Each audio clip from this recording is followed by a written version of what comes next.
Help me reach 12,000 subscribers. Support the video with a like and leave your thoughts in the comments. I read everyone. Thank you. She did it on a Tuesday, over takeout noodles and the evening news. Her phone buzzed and she flipped it face down, screen away from me. No big speech. No tantrum. Just a quiet wall going up where my wife used to be. Everything good? I asked, turning down the volume. Hum. She hummed, not looking at me. Long day. Mine too. You've been late 3 nights in a row. Clients. You know how it is. I do. That's why I'm asking. She tapped the chopsticks against the carton, still not meeting my eyes. Don't start, Mark. Please. Polite, flat, distant.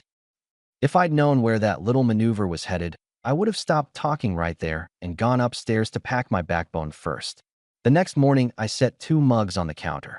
I poured hers how she likes it and slid it across. She walked by, picked up her water bottle, and left it untouched. We skipping coffee now. I raised an eyebrow. Trying to cut back, she said, grabbing her gym bag. I'm late. So we're skipping breakfast and sentences? I don't have time for commentary. It's called conversation. I'm not doing this, she said, hoisting the strap. You're reading into things. I'm fine. You don't look fine. You don't get to define my face. You're right. I'll stick to facts. I glanced at the full coffee. You used to drink that. She opened the door without replying. The door clicked like a period at the end of a text you don't want to read. I let it go for 2 more days. She got colder. She still smiled at neighbors, laughed with her friends on speaker, posted sunny gym stories. But at home, she floated around me like I was furniture she'd outgrown. On Friday, I came home early from a client site. Pasta night used to be our thing. She was at the sink humming. The good dish set was out. Candles ready. We hadn't done candles in months. She turned when she heard me and smiled like she was acting. Perfect posture. Perfect tone. Hey you, she chirped. Traffic terrible. Not bad, I said, dropping my keys in the bowl. What's with the presentation? I thought we could have a nice dinner, she said. You know, reset. Reset what? She tilted her head. Why does everything need a committee meeting? It doesn't. I just like knowing what game we're playing. She slid pasta from the pot. We're not playing anything. You've been stressed. I'm trying to help. By whispering in the house like a guest? She set plates on the table, wiped an invisible spot, and Saturday, can we not do heavy right now? I lit candles. Candles don't fix silence. Mark, a warning. Sit down. I sat. We ate. She asked 2 neutral questions about work, then drifted into monologue about her gym clients and their progress. I listened, counted the times she said, and waited for her to ask me one thing that wasn't housekeeping. When I set my fork down, she drained her wine and checked the time. You heading out? I asked. Gotta be at the studio early. New program. Big week. I'll be wiped. Then let's talk quickly, I said, because I'm not loving the stranger routine. Her jaw made a hard line. I'm not a stranger. You're being dramatic. Give me 3 examples where I was dramatic. Now you're cross-examining. I'm being specific. Help me out. I don't have to justify my mood. She pushed her chair back. You're suffocating me with questions. I asked 4 in 5 days. Counted, did you? Facts matter. She grabbed her plate, rinsed it too long, came back to the table, and lowered her voice. You're making an issue out of nothing. I don't make issues, I said. I solve them. Here's my fix. I'm moving the couple's dinner with Mike and Tara off my calendar. I'm running early runs solo this month. House stuff, yard, repairs, bills will get done. But I'm not chasing you around the kitchen begging for basic interaction. When you want to talk, come get me. Until then, it's logistics only. You're punishing me. No, I'm clarifying the rules. Conversation is voluntary, not mandatory. Respect's mandatory. Her eyes flashed. You love rules. They keep trains on tracks. I'm going to bed, she said, and for a second the perfect tone slipped. The mask twitched. You can stew. I don't stew, I said, standing. I plan. She paused near the hall. You're reading into things. I'm reading the room. Go sleep. Tomorrow we do logistics. She left. I blew out the candles and laughed once because the performance was tight. If there were judges, she'd score high for form and 0 for honesty. Saturday morning, I put initiative into gear. I opened a fresh spreadsheet. I separated our budget lines, marked common expenses, and moved discretionary joint spending to a capped amount. I updated my travel calendar, 2 trips this month, 1 midweek, 1 weekend spillover. I messaged Mike, dinner's off this month. We're retooling schedules. He replied with a thumbs up and a "you good?" I typed, optimizing, which is the polite way to say, I'm not here for games. In the kitchen, she moved around me like I was a column. I printed the new budget rules and slid them in a plastic sleeve on the fridge. It wasn't a debate. It was public accounting. What's that? She asked, pouring water like nothing on earth mattered less. Clarity, I said. We're tightening spend. You've got a personal card for your ends. Joint cards capped weekly. We'll revisit in a month. She set the glass down too carefully. That's controlling. It's math. You didn't run that by me. Didn't need to, I said. It's my income. The house stays paid. Your car stays paid. Groceries, utilities, covered. Extras get a cap and a conversation. She folded her arms. So you get to make the rules alone. I get to make rules about my money. You get to make rules about your schedule. Speaking of, Saturdays are yours. I'm not blocking my afternoons in case you feel like being home. I'll be at the shop. If you want to join me, great. If not, I won't wonder. Her face softened an inch. Okay, that's fine. You could have just asked. I just did. She hovered, searching. I didn't fill the silence for her. After a beat, she stepped closer, reached for my hand, and squeezed it like a truce. I'm sorry I've been quiet. Works a lot. New program rollout. I shouldn't have snapped. Accepted, I said. Let's see sustained change. I'll make dinner tonight, she offered, and the smile landed more naturally. No candles, just burgers. Good, I said, not buying stock in the apology. First soft turn after a boundary, textbook. I wasn't going to grade it, just log it. That evening the burgers were great, her tone easy. She asked about a client proposal. I gave her the bullet points. She even rubbed my shoulders while I scrolled a contract. It looked like a reset, the way a staged house looks like a home. Sunday morning, she was back at the gym early. I went to the shop like I said I would. My buddy Nate stopped by for a wrench and a smart mouth comment. You look like a guy who decided the thermostat setting for his marriage, he said, leaning against the bench. I put costs in buckets and air in the room, I answered. We'll see if it's enough. He nodded at my calendar pinned over the workbench. You still flying to Omaha next week? Yeah, 2 nights. Back Thursday. Take the early flight. Less chaos. I'm taking a lot less chaos, I said. He watched me torque a bolt. You think there's someone else? I set the wrench down. Don't jump to soap opera, said the guy who color codes bills. If I had proof, you'd see a plan, I said. Right now I've got drift and excuses. I'll give it a week.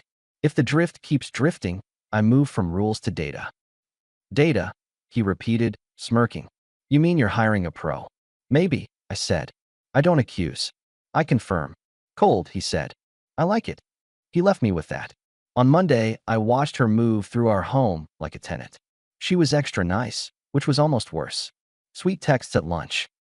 A photo of her protein bowl. You're the best, after I moved a delivery into the garage. It felt like someone doing customer service to avoid giving a refund. Tuesday morning, I put my Omaha bag by the door. She came down the stairs in leggings, hair up, smile ready. You want me to drop you at the airport? She asked. I'm driving. Parking's easier. I can still come. I'm good, I said and grabbed my keys. She stepped into my space like she used to. Can we not be weird? This feels off. I'm trying. Then stop treating me like a shift supervisor, I said, shouldering the bag. Talk to me when you want to talk. I'm not running quality control on our marriage. That word, she muttered. Why does everything with you turn into a policy? Because policies don't lie, I said. People do. She flinched half an inch. That's ugly. It's accurate, I replied. See you Thursday. She hugged me quick, like someone clocking out. It wasn't cold. It wasn't warm. It was neutral, like paperwork. At the airport, I opened a new contact. I had a name from a colleague, quiet, thorough, retired detective who now spent his days finding answers for people who needed facts more than feelings. I called. We spoke for 6 minutes. I gave him my calendar, my address, her schedule as I knew it, and 2 simple rules. No stunts, no contact. Observe. Log. Send hard proof if there's proof. He said, copy, like he was still on duty. Flight was smooth. The client meeting went how client meetings go. Earnest people trying to fix what they won't admit is broken. I did my job.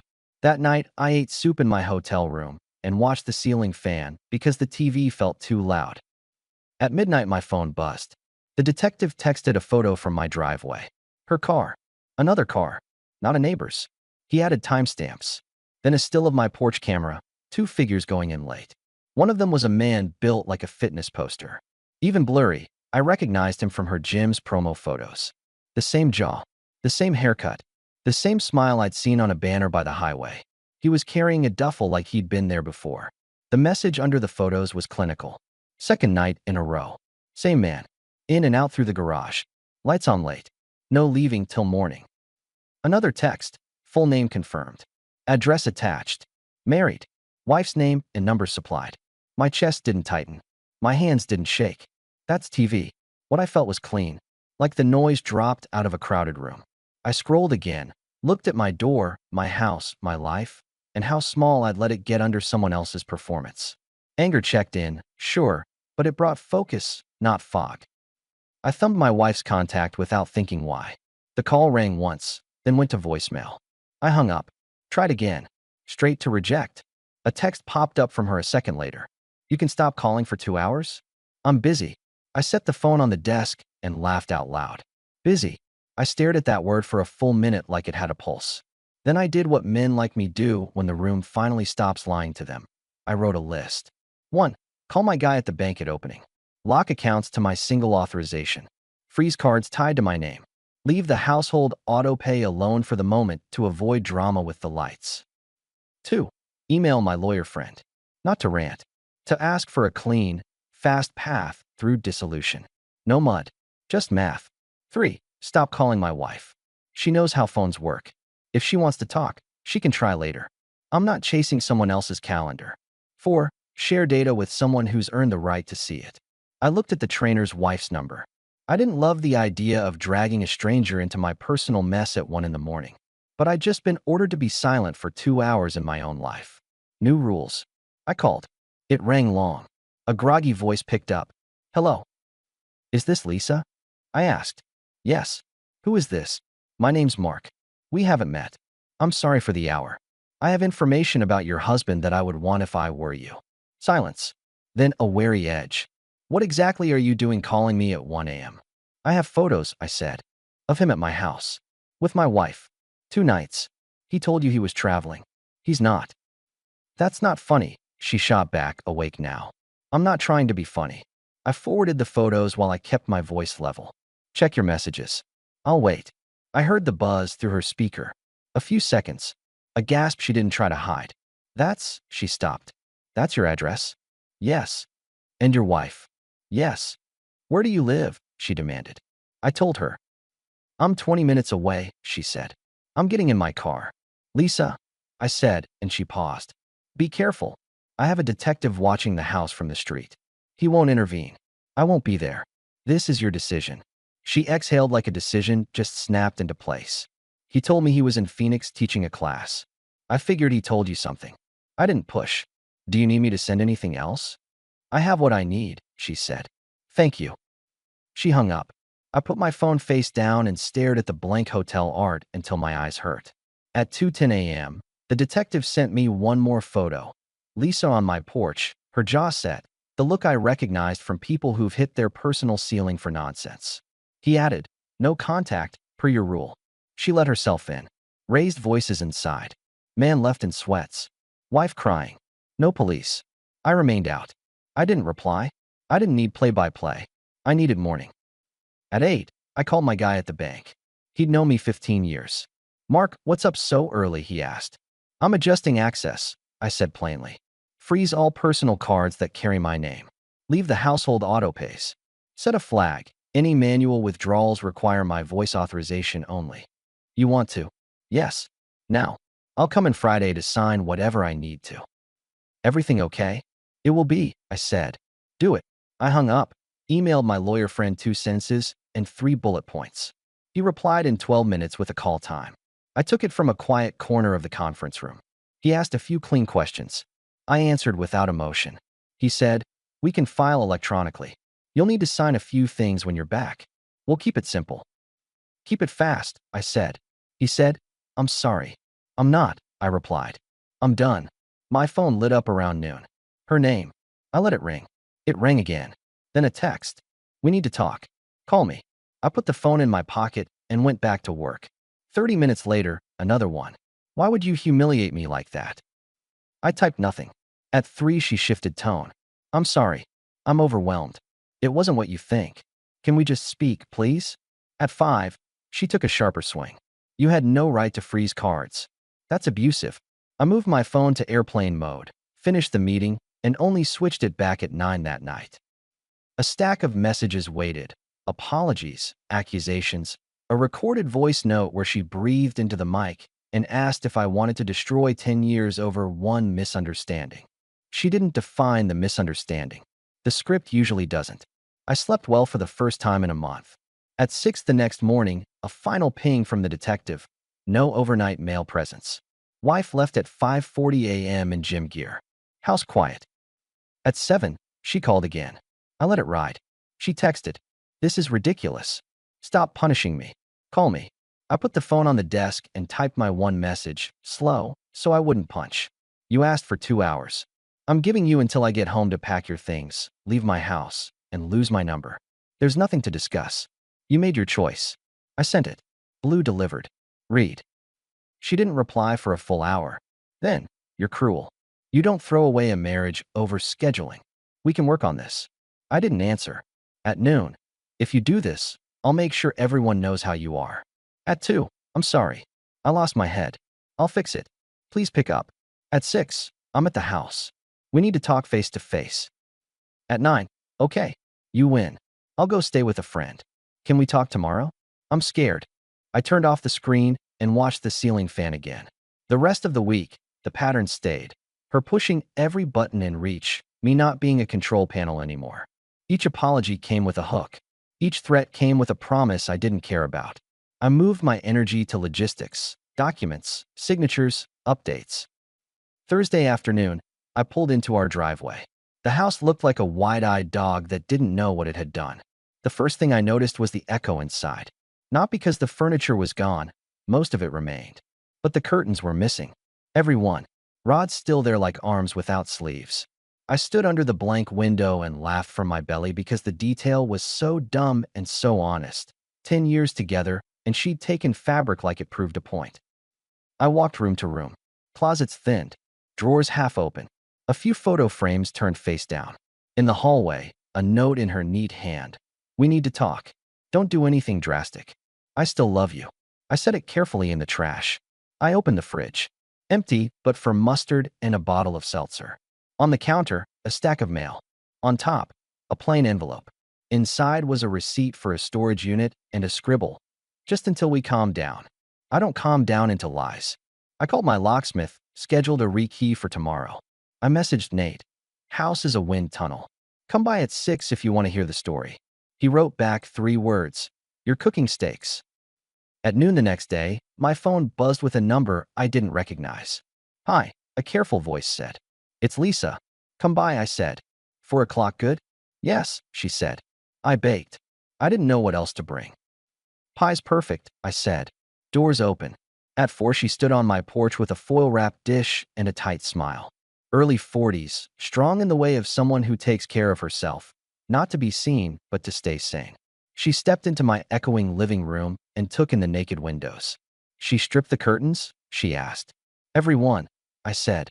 Maybe she's starting a gallery. Lisa set the pie on the counter, eyes sharp but tired.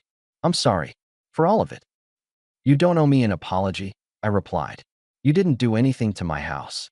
She nodded once, went into her bag, and slid me a small stack of printed screenshots. Her husband's calendar, his itinerary for the fake class, a hotel confirmation he'd used in past months, copied and pasted. I thought I was crazy, she said. Turns out I was just married. I get it, I said. She took a breath that felt like a beginning. When I showed up that night, she opened the door in one of those matching sets. He was behind her with a glass of water like it was his kitchen. She tried the friendly thing. Asked if I was lost. Lisa smiled without humor. I walked past her. I told him to go wait on the porch. And he did. He tried to talk, she said. I told him not to. I told him he could pack a bag later, but he needed to get off the property. He stood there like a statue. Then he left. She followed, talking fast and soft about misunderstandings and how I shouldn't embarrass myself. I told her I wasn't here for her performance. I reminded her whose name was on the house. She quieted down then. When he drove away, she started crying. Asked me to be kind. Said she didn't want to lose her life. I said, then you should have protected it. And I left. She didn't mention the part where she asked for kindness. I said, she mostly mentioned me being cruel with banking. Lisa rolled her eyes. Of course. The faucet only matters when you turn it off. We sat at the island, two people who hadn't asked for a meeting bonding over policy violations in their homes. You going to stay? She asked. No, I said. I'm done. Paperwork's moving. I'll sell when it closes. Clean, she said. I'm filing too. I thought I'd break when I saw him walk out of your house like he'd bought the deed. Instead, I just felt like someone finally took a weight off my chest. Welcome to the air, I said. It's not free, but it's clean. We ate pie like it was medicine. Nate came by later with 2 steaks and a bottle of something that wasn't going to fix anything but tradition. He shook Lisa's hand, grunted approval at my new hinges, and listened while I laid out the steps like a project timeline. You thought this through, he said. I don't make decisions angry, I said. I make them after I read the manual twice. He looked at the windows. You going to get new curtains? After I get the old ones back, I said. It's principle. She doesn't keep things bought with my money when her exit strategy came with a guest list. How do you plan to get them? Lisa asked. Inventory. Demand letter. Courier. I'm boring when I'm ruthless. It took exactly 4 days. My lawyer sent a clean message listing household items removed beyond personal belongings. She replied with a measured paragraph about feeling unsafe. He answered with receipts and the phrase, return or we file to Replevin, without specifying court or drama. The next afternoon, a van rolled up and a man in a polo handed me 3 plastic bins with my curtains, neatly folded like that made it better. I signed and gave him a tip for not asking questions. The house looked more like itself when the fabric returned. I hung 1 rod, 1 panel, stood back, and laughed because the absurdity deserved applause. She didn't call. She didn't email questions. She signed what she had to sign. Our divorce moved like a well-oiled machine. No haggling over plates. No theater. She kept her car and her savings. I kept the house and my retirement. There was no settlement that carried shame. Just a clean cut where a bond used to be. A week after it finalized, Lisa texted, "How are you sleeping?" Like I upgraded the mattress. I replied, "You?" "Same," she wrote. "Thank you again for looping me in." "You had a right to data," I wrote back. We started talking. Not flirty, not needy, just 2 adults who'd seen the underside of a smiling story. We met for coffee on a Saturday where nobody had to whisper about schedules. She told me she was going back to school to finish a certification she'd paused when she married. I told her the Omaha project turned into a bigger contract, which meant better travel, which meant more sanity. We laughed about curtains. We swapped notes on bank policies. She brought over lasagna the following week, a thank you in casserole form, and we sat on my porch like neighbors who'd been neighbors forever. People kept asking if I was okay. I told them the truth. I was better than okay. I was steady. I was free of a pressure I couldn't name when I was living inside it.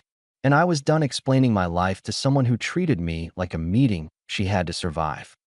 There were small things that let me know I wasn't slipping back into old habits. I moved the gym membership renewal to her personal responsibility column. Her life, her cost, her choices. I sold 2 pieces of furniture we'd never agreed on, but had kept out of tradition. I took a 2-day trip with Nate to look at a classic truck I'd had my eye on. I bought it with cash and a grin. I changed my Saturday routine from waiting to going. I stopped crafting perfect dinners for someone who resented being served. One afternoon, about a month after the pie, I got a text from an unknown number I knew by the cadence. "Hope you're happy." I didn't respond. Happiness isn't something I report to old managers. I heard pieces from mutuals, because neighborhoods talk. She'd moved into a rental across town. She told people it was a break. Her new program at the gym launched with less buzz than she'd pitched. She'd been seen at the farmer's market with her smile set too hard. I didn't celebrate it. I didn't chase it. I just filed it as what happens when you build comfort on someone else's backbone and then try to keep the house when you cut it. On a Sunday morning, Lisa and I took a walk around the lake trail, and she pointed at a little house with a wide porch and a garage out back. "That's what I want," she said. "Small, quiet, no drama." "Same," I said. "Except my garage needs a lift." "You and your lifts," she laughed. "You and your certifications." We didn't label anything. We didn't rush. We moved like adults who knew that consistency is spit shine and effort, not candles and apologies after a week of silence. Months later, my house had curtains again, different ones I chose because they made the room warm without sermonizing about faithfulness. The shop out back had an added shelf I built with Nate on a Saturday that smelled like cut wood and coffee. My truck sat in the driveway like a reward I didn't need to justify. Work was good. Friends were closer. And there was a woman who brought pie and conversation without asking for 2 hours of silence while she rewrote our reality. I wasn't bitter. That's energy I needed for torque and contracts. I was just done allowing anyone to treat my life like a gym where they could check in for sessions and pay with compliments. Every now and then I walked past the fridge and looked at the sleeve where the budget rules still lived, not because I needed them, but because they reminded me who I was when the room tried to talk me out of it. A man who isn't afraid to set a line, follow through, and do the dull thing that saves him from the exciting thing that ruins him. The last time I saw my ex was by accident, through a cafe window. She was talking fast to someone, hands moving like she was pushing air. I stood on the sidewalk for a second, not out of nostalgia, but out of gratitude for my own clarity. Then I went on with my day. People want a dramatic line at the end, something you'd write on a card. I don't do cards. I do actions. But if you need words, here they are. When she texted that night from a number I'd blocked and found again, asking one last time if we could reset, I sent her the only reply that fit. "We already did. You asked for time. I gave it to you. Keep it." Our story has come to an end. If you've made it this far, how about subscribing to our channel? It helps us immensely. I've selected 2 other videos for you that I'm sure you'll enjoy. Feel free to click on them. I'll be waiting for you in the next story. See you soon.